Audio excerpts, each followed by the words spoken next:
I think if you've been on the internet in the past couple of months, you won't have been able to escape the Blake Lively and Justin Baldoni ongoing litigation. Today I want to talk about that, but I don't want to talk about the hundreds of pages of legal documents that have been put online. I don't want to talk about the time Blake Lively was rude to a journalist, and I don't particularly want to talk about the merits of either side.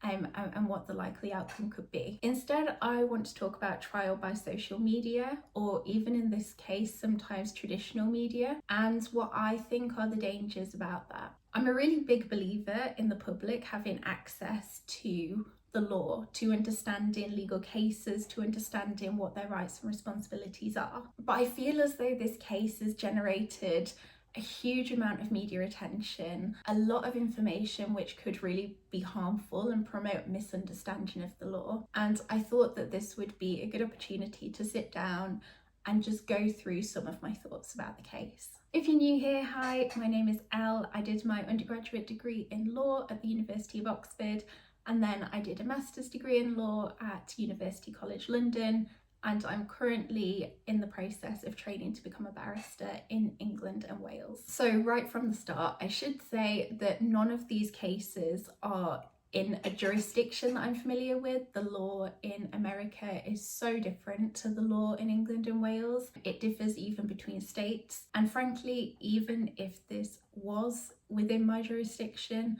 the areas of law are not my specialism. So I absolutely will not be going into the merits of this case. If you are interested in legal commentary around that, I'll be honest, I've not come across anything that's not heavily biased either way, but I'm sure you can go away and find something like that out there. So although I'm not going to go into a huge amount of detail about the case itself, I do want to give an overview because I think, first of all, this can highlight some of the dangers that I'm talking about, but also, just in case you aren't aware, I thought it would be useful to give a bit of a timeline, because actually I found it really difficult to find a timeline of the legal action that has occurred in this case. You often get celebrity drama action timelines, but nothing necessarily about the case itself. Also, apologies if my chair keeps squeaking. I'm trying to stay very still, but it's not necessarily working. So I have my laptop down here, so if I keep looking down, that's why. I just want to make sure that I get things as accurate as possible. Back in December, Blake Lively filed a complaint with the California Civil Rights Department accusing Baldoni and other defendants of sexual harassment and creating a smear campaign. You might be aware, but the case isn't just against Baldoni, it's also against, for example, the production company Wayfarer Studios, and I believe the CEO of that company, and various other people. As a shorthand throughout this, I'm just going to refer to Baldoni, and please just take that as meaning that group of defendants. So I think the first thing to flag, and I know that I'm still giving the overview, but I think it's useful to note that this is the first instance in which I've seen a lot of people oversimplifying legal procedures and really commenting on issues that they don't know anything about, which in turn has led to some quite harmful assumptions in the general public. So something I've seen is people commenting about how it's really suspicious that Blake Lively filed a complaint and not a lawsuit. Instinctively, I figured that filing the complaint was probably just a prerequisite and something you had to do. I struggled to find a straight answer because, as I say, I'm absolutely not qualified in California or anywhere in the US. But looking online, my understanding is that that's right, this is a prerequisite to bring in a claim. So I think it's the case that you have to file a complaint if you're bringing an employment discrimination case before actually being allowed to file a lawsuit.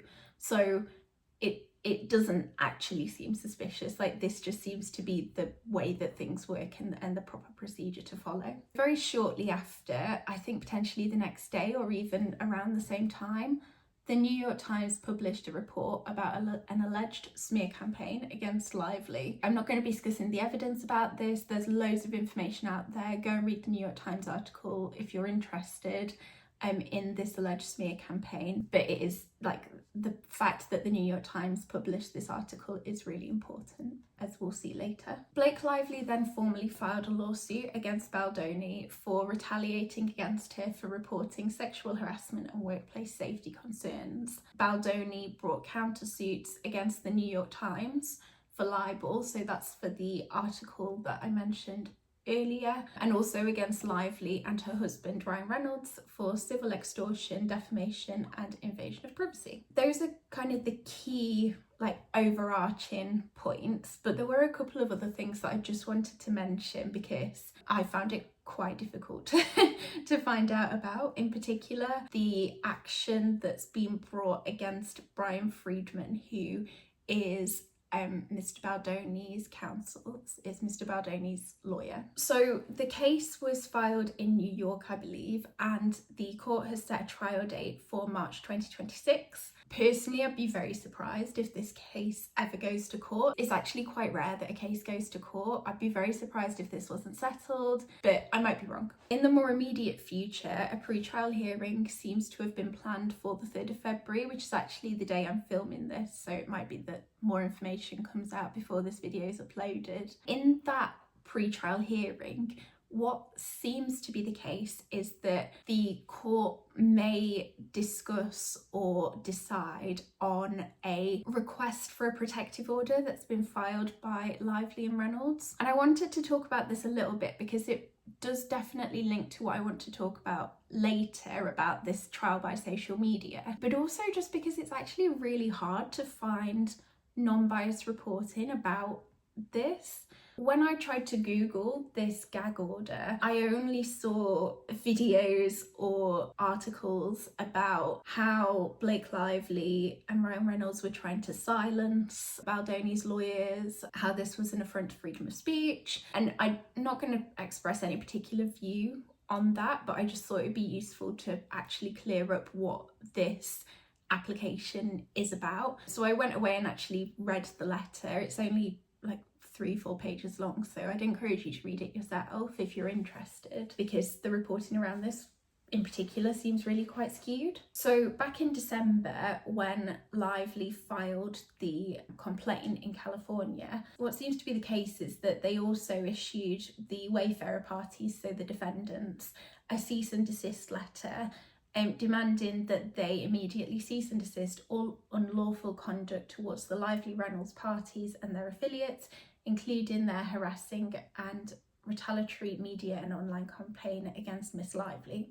So essentially, they asked them to stop the smear campaign that they were alleging was being conducted against Blake Lively and other parties. In this letter, they say that essentially, even though they issued that cease and desist letter, Brian Friedman, who is the lawyer on the Baldoni case, has continued to give television interviews, appear on podcasts and issue inflammatory written statements, leaking information to the Hollywood press and tabloid media. That resulted in another cease and desist letter being sent later in December, but this letter claims that this behaviour is continued, and so the letter to the court is asking for a protective order to prevent Friedman from going to the press, and they claim that his conduct threatens to and will materially prejudice both the Lively case and the Wayfarer case by tainting the jury pool, because his statements are deliberately aimed at undermining the character, credibility and reputation of numerous relevant parties,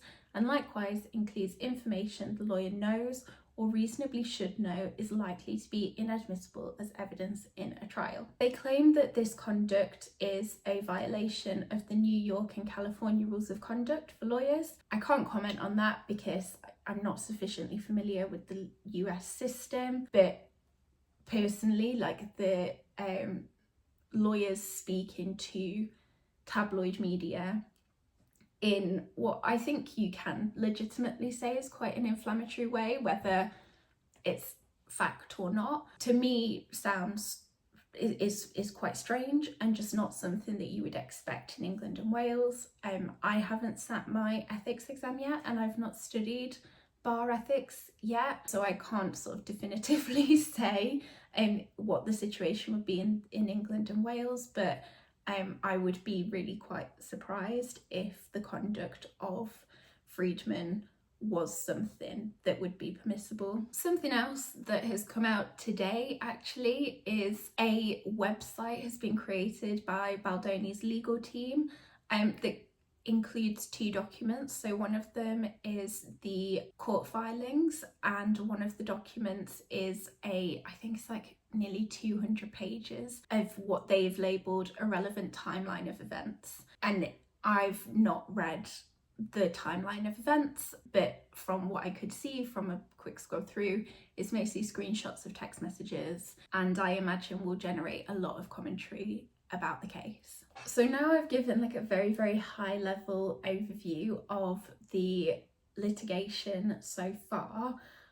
I wanted to just give my thoughts about this case, how it's been conducted in the public eye, and how I think you can be a responsible consumer of information about legal cases, particularly when they're high profile. So I think my overarching point is that I think the public needs to step back and be alive to a few things here.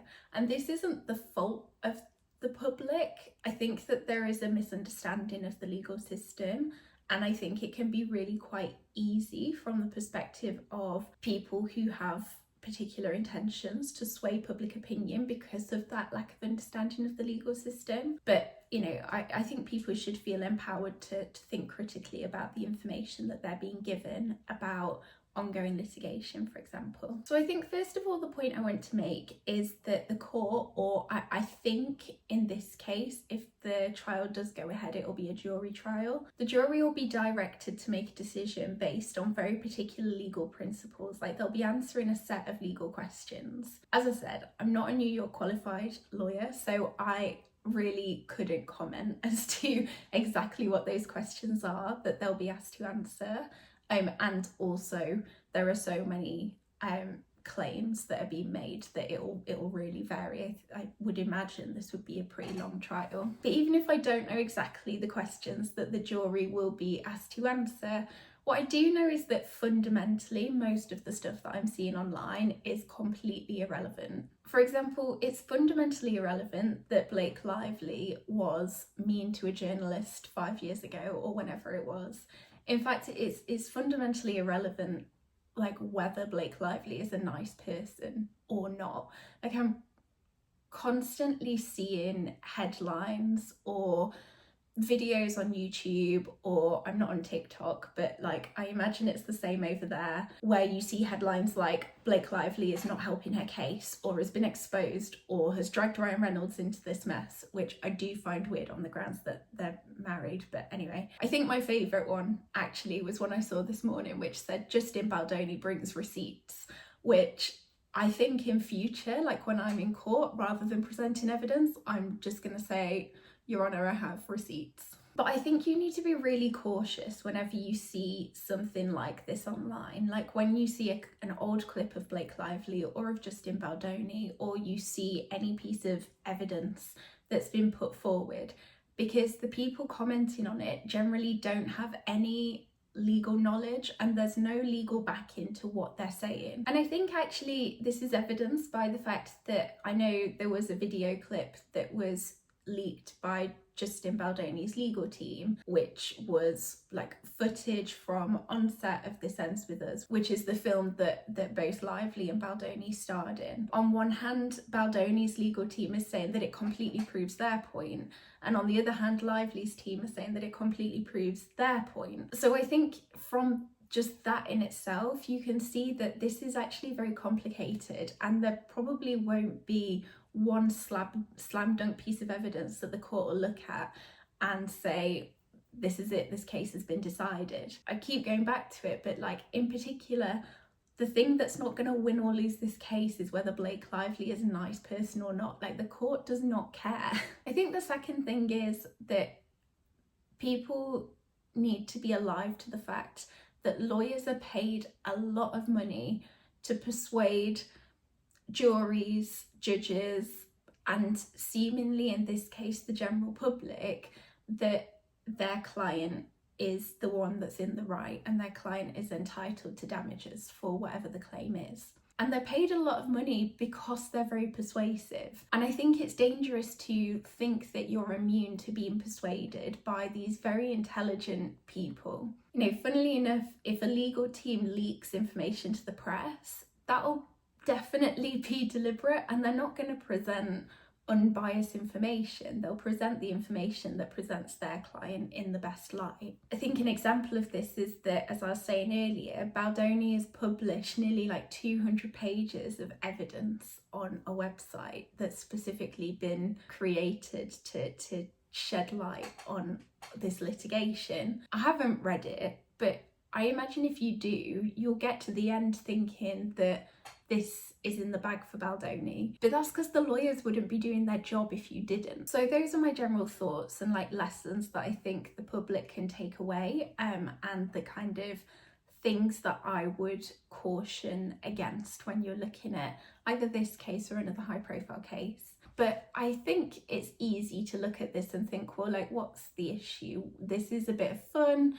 You know, even if it is the case that some of this is inaccurate, or the coverage has become very gossipy or very dramatic or inaccurate, like, what's the problem with that? But I do think there are legitimate dangers with the current approach to reporting this case and the current public narrative surrounding it. I think, first of all, it feeds into bad legal reporting, which in turn perpetuates like a misunderstanding of the law and the legal process within the public. So removing ourselves from this case, I think that the way the media portrays legal cases is often very skewed, and it often can lead to a real mistrust in the judiciary.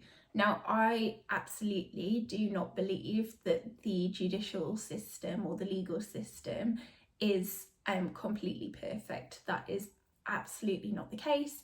I think we can particularly see this in criminal law, for example. There are very clearly institutional issues with that system, particularly when it comes to discrimination, for example. But I think there is something to be said for the fact that if you build up somebody, if you build up one legal party and they then end up not being successful in court, the media can take that as a way to push mistrust in the judiciary without actually accurately presenting the case. That might sound a little bit far-fetched, but one thing that came to mind for me was that in the UK we had two very high profile cases around Brexit. So refer to these as the Miller cases, and you will be able to find loads of information about these. They've absolutely got nothing to do with Blake Lively and Justin Baldoni. So in both cases, the court found that the government had acted beyond their power in relation to two different issues that arose during the Brexit process. Now, if you read the judgments for those cases, you can see that the judges were not acting politically. Judges can't act politically, they're not supposed to. And you can see that the cases are really, and the judgments are based on complex and nuanced legal arguments. But the reporting in the press of those cases completely ignored all of that. The judges were either presented as being like pro-Brexit or anti-Brexit. And I think the danger with that reporting is that it's not actually empowering people to properly understand the legal system and how cases are decided, and isn't empowering them to actually like critically analyze what's going on. Now, I can see how like this might seem a bit sort of like of a tangent, but I do think there's just something to be said for the fact that if the press aren't like properly reporting exactly what it is that these legal cases are based on, and instead of, you know, showing clips of Blake Lively being mean to a journalist or any of these things, or presenting, for example, information that's frankly not super relevant as being a slam dunk win for one party or the other, not only does it give the public like misinformation, it just misrepresents how legal decisions are made. And ultimately it means that, say for example, Baldoni continues to be built up by the press and Blake Lively continues to be portrayed as this like mean girl, for example. She might be, like, I don't know. It might be the case, and again, completely hypothetical, say Justin Baldoni goes to court next year and it turns out that his legal arguments just aren't great. He doesn't meet the legal criteria for proving any of the claims that he's making. In that case, then, if the public haven't been made aware as to how these cases are actually decided, you can see how that would be really confusing, and you can also see how that could just promote mistrust in the judicial system. The other reason I think this is dangerous is because it could bias a future jury. If this case does go to trial, my understanding is that it will be a jury trial, so you'll have members of the public who are called and ultimately will be asked to make a decision on this case. I've certainly not been able to escape the lively Baldoni coverage. I've not particularly tried to escape it, but I've also not been out searching for it, and so it's very difficult not to be influenced by that information that you've received on either side. And if the press coverage continues, and if social media continues to push out lots of information that frankly isn't relevant to the case itself, then there's a real risk that it will be very difficult to get a non-biased jury. And that in itself can really undermine your right to a fair trial. And then I think finally, one of my problems with all of the information about this case that's been peddled that's actually not particularly linked to it or not particularly accurate is that I feel it really discourages any form of critical thinking. I said at the beginning that I'm all for people being interested in legal cases, and I think it's really important. I think there's like a real lack of legal education, and if you can make law exciting, then that's great, because it's really important that we get more people interested in law, whether that's to encourage them to become lawyers themselves or just to understand their own rights and responsibilities. It's important that if you are learning about law and are being exposed to these legal cases, that you are able to make informed decisions and informed opinions. If you want to make a decision and come up with an opinion about a legal case, you're able to do that in an informed way. And my fear is that when you have this like litigation by media, that's really difficult to do. But ultimately, I don't know which way this case is going to go. And frankly, nobody does. And that is why we have a legal system, and that is why you can go to court to have a jury or a judge decide your case. But I hope what I've drawn out through this video is that whenever you see coverage of legal cases in the press or on social media, it's important to realise that there is a full legal system behind that, and you have a responsibility really to try and not feed into this litigation by media cycle. I hope you enjoyed that video. Let me know if there are any other legal topics that you'd like me to cover, and I will see you next time. Bye.